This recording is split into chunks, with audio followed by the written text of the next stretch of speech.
요한복음 3장 16절로 21절의 말씀을 가지고 그리스도인은 어떻게 살아야 할까요? 라는 제목으로 이 시간 하나님의 은혜를 나누고자 합니다. 오늘날 세상은 하루가 다르게 급변하고 있습니다. 코로나로 인해서 변화의 속도는 더 빨라졌죠.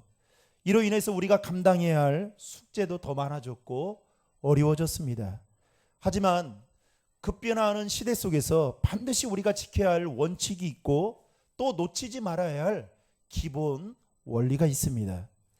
마찬가지로 신앙생활을 하는 데 있어서도 아무리 세상이 급하게 변한다 해도 우리에게 변하지 말아야 할 것은 바로 그게 본질이고 그 본질은 바로 하나님의 말씀이라 할 수 있습니다. 신앙의 기본 정신인 본질이 흔들리고 무너지게 되면 우리의 신앙도 병들게 되고 교회는 점점 힘을 더 잃어가게 되는 것이죠. 우리 개신교 교회는 지켜야 할 정신이 있습니다. 그것은 바로 종교개혁의 정신입니다. 오늘은 1517년 10월 31일 종교개혁이 시작된 505주년이 되는 그 날을 기념하는 주일로, 물론 그 이전부터 이미 종교개혁은 시작되고 있었지만 마틴 루터를 통해서 다시금 종교개혁의 불이 당겨지게 된 것입니다. 마틴 루터는 부패하고 타락했던 로마 카톨릭 교회의 갱신을 위해서 독일 비텐베르크 성문 앞에서 95개조의 반박문을 붙여놓던 것을 시작으로 기독교 개혁을 일으켰던, 즉 개혁교회, 개신교의 불씨를 당겼던 그날이 바로 오늘입니다. 우리는 그 날을 지키고 있는 것이죠. 초기 우리 기독교는 핍박과 박해를 피해서 숨어서 모여야만 했습니다. 그러다가 주 313년경 로마 황제 콘스탄티누스 대제에 의해서 공인된 기독교가 이제 세상 밖으로 나오게 됩니다. 그러면서 기독교는 점점 조직화되어 가고 그러면서 세워져 가면서 힘을 얻게 되었습니다. 당시 교회는 하나의 5개의 교구로 이루어졌습니다. 로마 대교구, 콘스탄티노플 대교구, 알렉산드리아 대교구, 안디옥 대교구, 예루살렘 대교구, 이 5개의 대교구로 지역적으로 조성이 되어 있었습니다. 그렇게 하나로 이어져 오던 교회가 1054년에 동방교회와 서방교회 둘로 나뉘어지게 됩니다. 이때 동방교회가 바로 지금까지 이어져 내려오는 동방정교회, 그 안에는 그리스 정교회, 러시아 정교회와 같은 교회가 있고요. 그리고 서방교회는 로마 대교구를 중심으로 했던 로마 카톨릭 교회가 있습니다. 이렇게 동방과 서방 교회가 2개로 나뉘어지면서 교황 중심의 로마 카톨릭 그 교회가 이제 점점 부패해져 가기 시작했습니다. 성직자들이 권력을 쥐면서 교회의 재산을 축적해 가고 있었고 성경의 진리를 왜곡시키고 예배가 미신적이 되어가는 그런 중세교회는 그야말로 암흑시대와 같았습니다. 그러던 중에 16세기에 마틴 루터와 같은 종교개혁자들이 일어나게 되면서 로마 카톨릭 교회 안에 있는 그 부패들을 하나하나 그 문제들을 끄집어내 가면서 이것이야말로 개혁해야 한다라고 주장을 하면서 세워져 갔던 교회가 바로 개신교입니다. 그 역사를 이끌어 우리는 종교개혁이라 말하고 있고요. 그 신앙의 정통을 우리는 받들어 개혁신앙이라고 말하고 있고, 그리고 그런 신앙의 고백을 하는 교회를 개혁교회다라고 부르고 있습니다. 그래서 바로 우리 장로교회를 포함한 감리교, 침례교, 루터교, 성공회, 오순절 순복음, 이 모든 교회들이 다 개혁교회에 속합니다. 지금 기독교 인구는 전 세계적으로 약 33%로 추정하고 있습니다. 기독교는 크게 세 줄기로 보고 있는데요. 동방정교회가 하나의 줄기이고, 그리고 그 다음에는 로마 카톨릭과 천주교가 또 한 줄기입니다. 그리고 우리 개혁신앙을 가진 개신교가 또 한 줄기로 말해서 그 세 줄기가 바로 기독교이다 라고 부르고 있습니다. 개신교는 세속적으로 타락하고 진리가 왜곡되던 중세 로마 카톨릭에 저항하고 개혁하는 것에 시작되었기 때문에 사실 우리의 개혁신앙은 태생부터가 개혁적인 성향을 가지고 있습니다. 그만큼 개신교는 개혁 정신을 중요하게 생각하고 있다라는 것이죠. 따라서 이 세상의 유혹과 공격에 저항하는 사람들이 바로 저와 여러분들 개신교들인데, 그래서 우리를 뭐라고 부르느냐? 프로테스탄트라고 그렇게 부르기도 합니다. 화면을 보시면 이 프로테스트는 항의하다, 이의를 제기하다라는 뜻을 가지고 있고, 프로테스탄트는 개신교도들을, 즉 저와 여러분들을 일컬어서 부르고 있는 말입니다. 이 개혁이라는 말은 새롭게 된다라는 의미도 가지고 있지만 그 본질적인 본래 의미는 어떤 뜻을 가지고 있느냐? 처음 것으로 다시 되돌아가자라는 의미가 이 안에 담겨져 있습니다. 여러분, 세상은 아무리 변하고 그리고 시대가 아무리 달라져도 변하지 말아야 할 것에 대해서 우리는 지켜나가야 되는 것이 개신교도들인 저와 여러분들이 가져야 될 개혁 정신이라 말할 수 있습니다. 루터가 종교개혁을 할 당시에 개혁 정신을 5가지로 말하고 있는데, 화면을 보시면 첫 번째는 오직 믿음입니다. 솔라 피데. 두 번째는 오직 은혜. 솔라 그라시아. 그리고 세 번째는 오직 성경. 솔라 스크립투라. 그리고 네 번째는 오직 그리스도. 솔라 크리스투스. 그리고 5번째는 오직 하나님께만 영광. 솔리데오 그라시아. 라는 이 5가지의 정신을 가지고 마틴 루터는 종교개혁을 일으켰던 것입니다. 여러분, 지금 우리는 코로나 시대를 살고 있습니다. 3년 가까이 이 코로나로 인해서 얼마나 많은 것들을 빼앗겼고, 그리고 그 사이에 얼마나 많은 것들이 변화되었는지 모릅니다. 그 정도로 우리는 이 세상이 앞으로 어떻게 돌아갈지에 대한 예측하기 힘들 정도로 세상은 급변화하고 있습니다.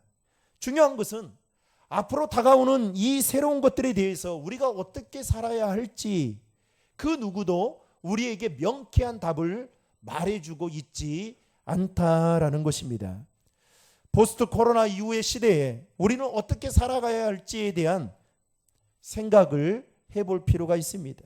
즉, 믿음의 선배들이 외쳤던 종교개혁의 정신을 다시 한번 되새겨보고 세상의 유혹과 공격에 저항하는 개신교인 우리들이 무엇을 위해 살아야 할지 오늘 말씀을 통해 다시 한번 알아가는 귀한 시간이 되기를 주님의 이름으로 축복합니다. 급변하고 불확실한 시대에 우리는 어떻게 살아야 되느냐? 화면을 보겠습니다. 믿음으로 살아야 한다는 것입니다. 어떻게 살아야 한다고요? 믿음으로 살아야 합니다. 오늘 본문은 우리가 너무나도 잘 알고 있으면서 암송했던 말씀인 요한복음 3장 16절의 말씀. 하나님께서 세상을 이처럼 사랑하사 독생자를 주셨으니 라는 말씀이 나옵니다. 그런데 이 말씀이 여러분 나오게 된 배경은 이렇습니다. 어느 날 밤중 늦은 시간에 은밀히 예수님을 찾아와 만났던 한 사람이 있었습니다. 이 사람은 유대인의 지도자이자 관원이었던 니고데모라는 사람이었습니다. 그는 높은 자리에 앉아 있었고 많은 지식과 힘을 가졌던 자였습니다. 그런데 문제는 뭐냐? 세상적으로도 그 마음이 채워지지 않자 그는 하나님 나라를 고대하며 살았던 경건한 사람이었습니다. 예수님은 그와 대화를 나누는 중에 영생에 관한 이야기를 이어가십니다. 그러면서 뭐라고 말씀하시느냐? 물과 성령으로 거듭나지 아니하면 하나님의 나라에 들어갈 수 없다라고 말씀하십니다. 그리고 대화 중에 바로 이어서 이 말씀이 나오고 있죠. 여러분 같이 읽겠습니다. 하나님이 세상을 이처럼 사랑하사 독생자를 주셨으니 이는 그를 믿는 자마다 멸망하지 않고 영생을 얻게 하려 하심이라. 아멘. 하나님께서 이 세상을 사랑하셨다라고 말씀하셨는데, 여러분 우리의 모습은, 이전에 우리의 모습은 하나님의 사랑을 받을 만한 모습이 아니었습니다. 왜냐하면 우리 모두는 죄인이었기 때문이었죠. 따라서 우리는 죄 때문에 심판을 받고 멸망을 받을 수밖에 없는 사람들이었습니다. 그런데 하나님께서 오늘 뭐라고 말씀하시느냐? 이는 그를 믿는 자마다 멸망하지 않고, 즉 하나님께서 죄인인 우리들에게 영생을 얻을 수 있는 길을 내어주셨습니다. 그것은 바로 독생자이신 예수 그리스도를 이 땅에 보내주시고 그분을 믿게 하도록 하셨다는 것입니다. 그래서 그분을 통해서 그분을 믿는 자마다 모든 사람들이 구원을 받게 되었던 것입니다.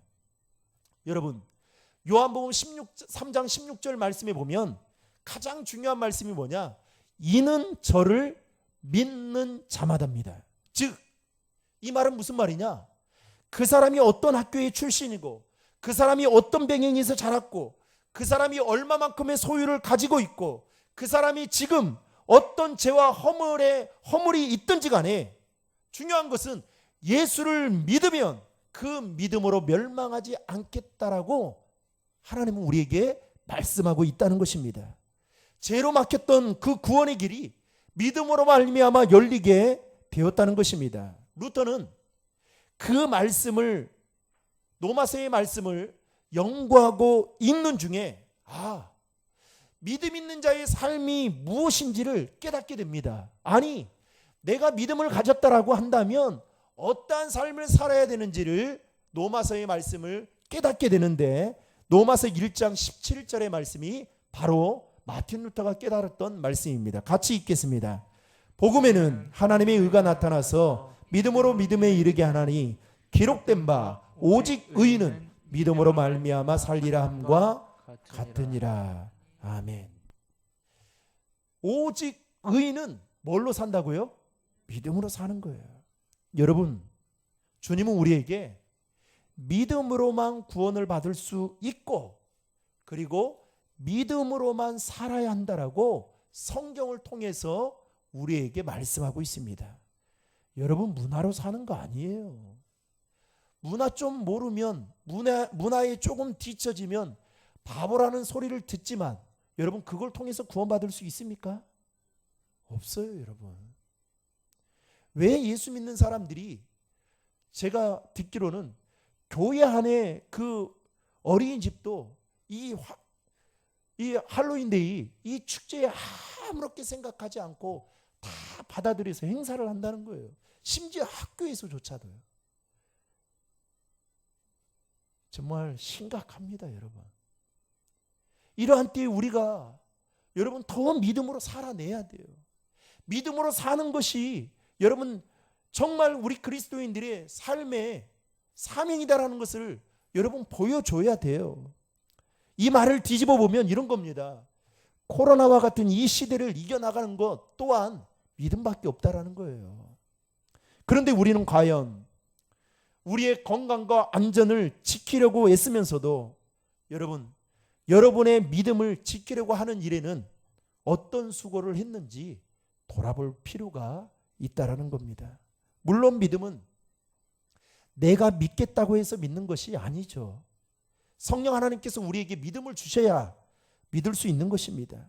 즉 하나님께서 우리에게 믿을 수 있도록 그 믿음을 주셔야 우리가 믿을 수 있는 거예요. 믿음을 가질 수 있는 거예요. 그런 의미에서 믿음이, 구원이라는 것은 여러분 어떠한 행위나 공덕이 아니라 믿음을 통해서만이 받을 수 있는 것입니다.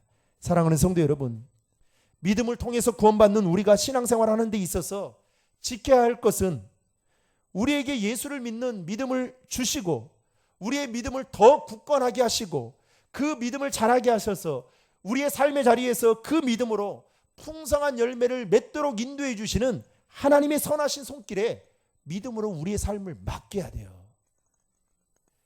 그리고 그 믿음이 흔들리지 않도록, 약해지지 않도록 말씀과 기도로, 여러분 마틴 루터가 자기 생각대로 종교개혁을 일으킨 게 아닙니다.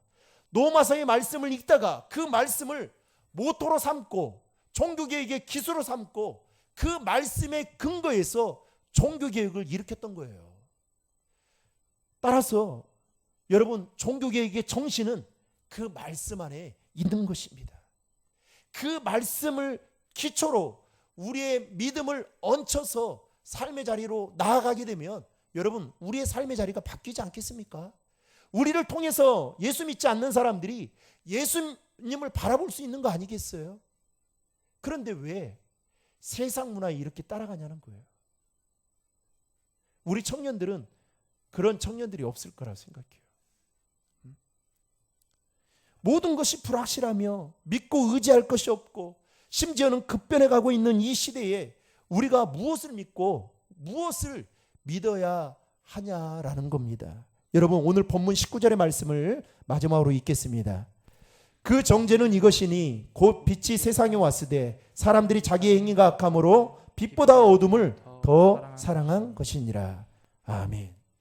빛 대신 예수님이 이 땅에 왔는데 세상 사람들은 악한 나머지 빛보다 어둠을 더 사랑해서 예수님을 알아보지 못했다라고 성경은 우리에게 말씀하고 있습니다. 사랑하는 성도 여러분, 오늘 이 시대는 철저하게 빛 대신 예수님을 거부하고 멀리하며 예수님보다 돈과 명예를 그리고 인기와 권력을 더 의지하고 살아가고 있습니다. 요즘 20대, 30대 젊은이들 입에서 나오는 여러분 그 10중 8구 이야기는 뭔지 아세요? 돈하고 관련된 거예요. 돈이에요, 돈. 여러분 20대, 30대 유튜버들 보십시오. 다 돈 이야기입니다. 우리를 이처럼 사랑하시는 그 하나님의 사랑에 저와 여러분들이 받은 자로서 우리가 살아가야 될 것은 믿음을 가지고 하나님의 말씀 따라 살아가는 것이야말로 종교개혁의 정신임을 알고 한 주간도 삶의 자리에서 우리의 신앙을 깨워 믿음으로 살아가는 일에 힘쓰는 저와 여러분 될 수 있기를 주님의 이름으로 축복합니다.